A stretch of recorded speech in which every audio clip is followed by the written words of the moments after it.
Have you ever wondered how the words you utter define your identity and how they relate and describe the world around you? In this exploration, we'll delve into the fascinating world of linguistics, focusing on the concepts of identity, relation, and description. We'll examine the internal and external structures of language, its dynamic processes, and how they all intertwine to create meaning. So are you ready to explore the profound depths of language and its intricate connections? Join us as we delve deep into these fascinating concepts. First, let's unpack what we mean by identity in linguistics. At its core, identity is the unique fingerprint of a language. It's the particular combination of symbols and gestures that a language uses to convey meaning. These symbols and gestures are the physical manifestations of the language's internal structure. They're like the bricks and mortar of a building, giving shape and substance to the abstract ideas that a language tries to express. Now, these physical manifestations don't exist in isolation.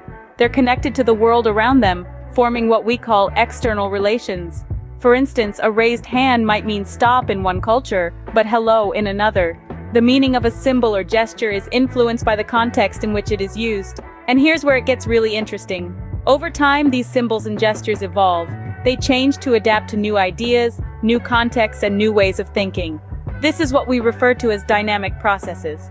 A word that meant one thing 100 years ago might mean something entirely different today. Or a gesture that was once commonplace might fall out of use, only to be replaced by something new. Consider, for example, the evolution of the word cool. In the mid-20th century, cool was primarily used to describe temperature, but then it started to take on a new meaning. Cool became a way to describe something that was trendy or fashionable. And now it's evolved even further to mean something impressive or admirable. That's a dynamic process in action.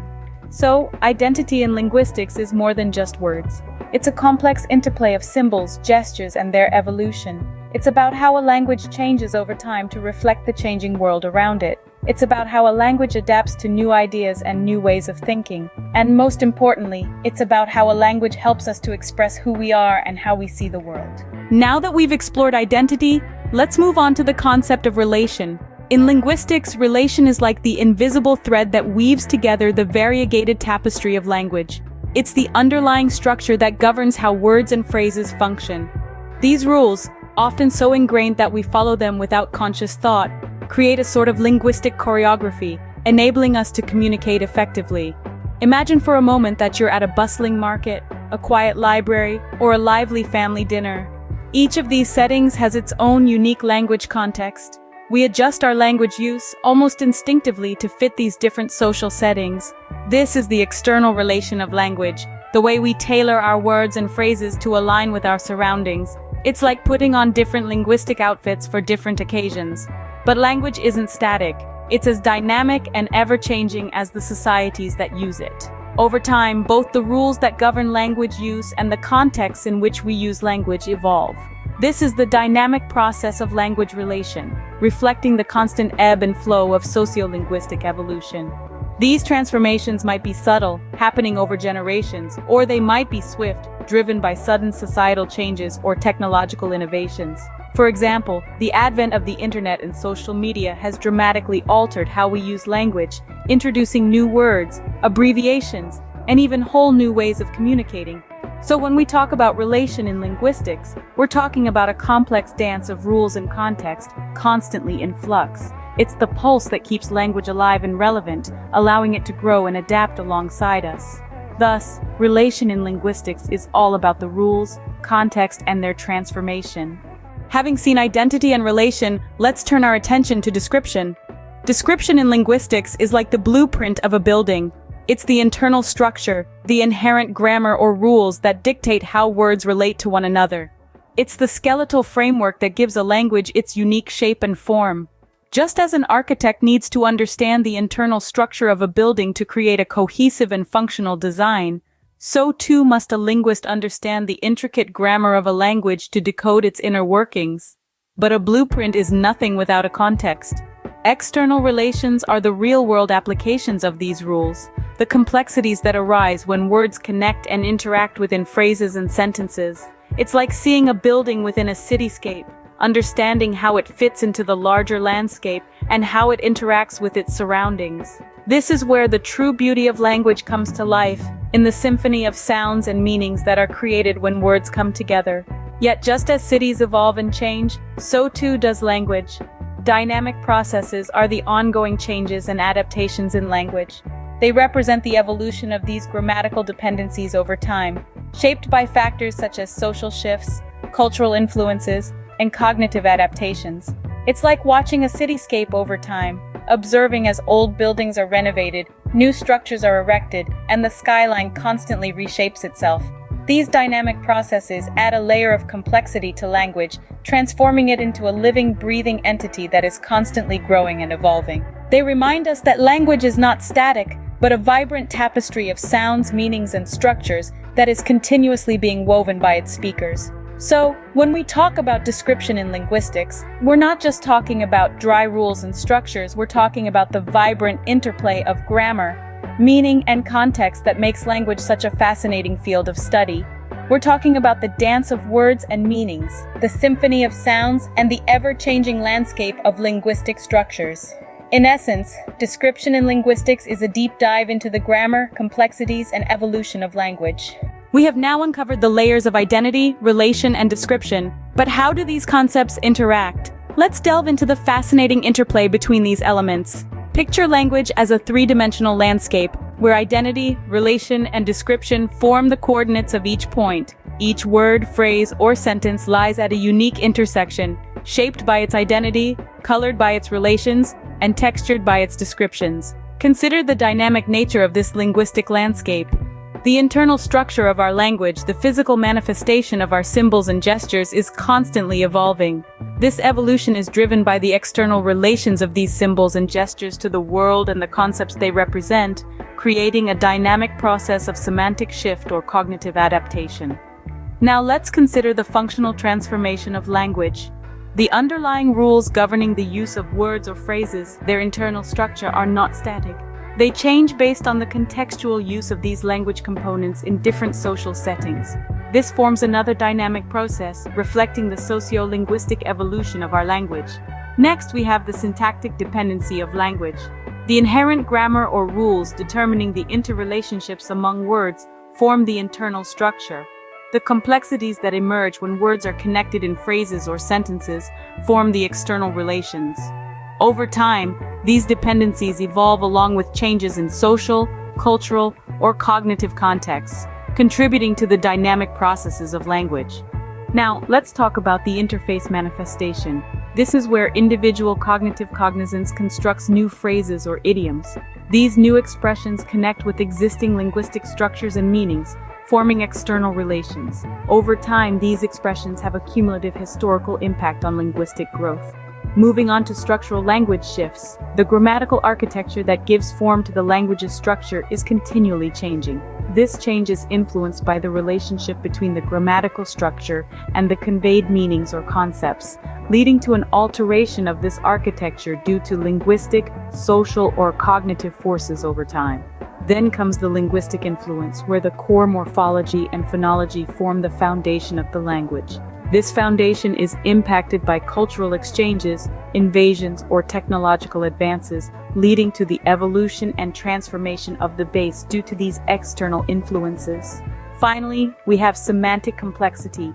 The implicit layers of meanings embedded within words or phrases interact with the human cognitive system and social context, leading to the accumulation of additional layers or changes over time due to socio-cognitive shifts.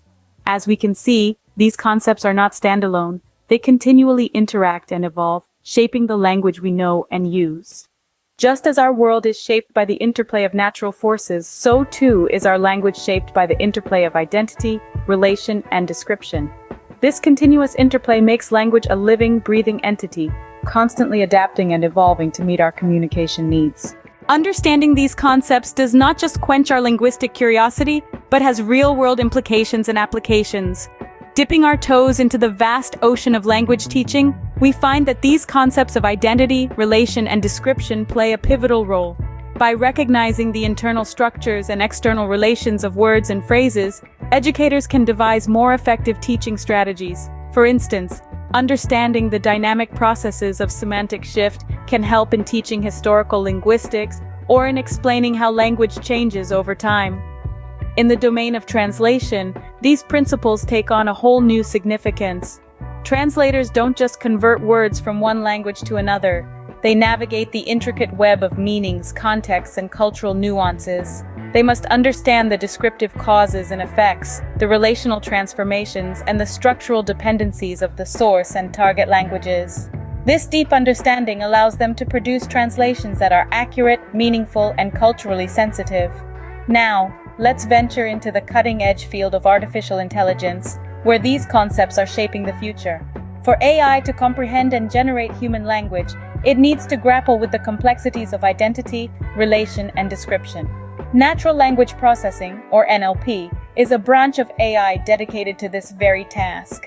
By incorporating the principles of internal structure, external relations, and dynamic processes, NLP algorithms can better understand and mimic human language. This leads to more sophisticated chatbots, more accurate voice recognition software, and more nuanced sentiment analysis tools. Furthermore, the study of how new expressions interface with existing linguistic structures can aid in developing AI that can understand and generate creative language use, like idioms or metaphors. The structural language shifts and linguistic influences can guide the creation of multilingual AI systems capable of understanding and adapting to diverse linguistic environments. Indeed, these concepts open doors to numerous practical applications and enrich our understanding of human communication. As we wrap up, let's revisit and consolidate what we've learned. We've embarked on a fascinating journey, exploring the intricacies of identity, relation, and description in linguistics. We've seen how these concepts are not isolated, but intricately interwoven, each playing a crucial role in the way we communicate and understand our world. Identity, the very essence of a word or phrase, is more than just a label. It comprises an internal structural component, representing the physical manifestation of symbols and gestures used to create meaning. But it doesn't stop there. Identity extends beyond the tangible, connecting these symbols and gestures to the concepts they represent, and evolving over time due to semantic shifts and cognitive adaptations. Next, we delved into the concept of relation, which governs the functional use of words or phrases. It's not only about the rules, but also how these rules are applied in various social settings, reflecting the dynamic nature of language. The context matters, and it's the relational aspect that provides a window into the sociolinguistic evolution of language. Then we explored description, the layers of meaning embedded within words or phrases. These layers interact with our cognitive system and social context, adding depth to our linguistic understanding. Over time, these layers accumulate or change due to socio-cognitive shifts, adding to the complexity of semantics. But these three concepts don't exist in isolation. They interact, they influence each other, they shape the linguistic landscape. The interface manifestation, for instance, shows how individual cognitive cognizance can construct new phrases or idioms, connecting with existing linguistic structures and meanings. This dynamic process contributes to linguistic growth, showcasing the interplay between identity, relation, and description. We've also looked at structural language shifts, the alteration of grammatical architecture over time due to linguistic, social, or cognitive forces. This is where the structural effect comes into play, underlining the relationship between grammatical structure and the conveyed meanings. Then there's the concept of linguistic influence, reflecting how cultural exchanges, invasions, or technological advances impact the morphology and phonology that forms the foundation of language. This idea of a relational effect shows the evolution and transformation of language due to external influences over time. Finally, we've seen the semantic complexity that arises from the interaction of these layers with the human cognitive system and social context. This descriptive effect reveals the richness of language, with its implicit layers of meanings embedded within words or phrases.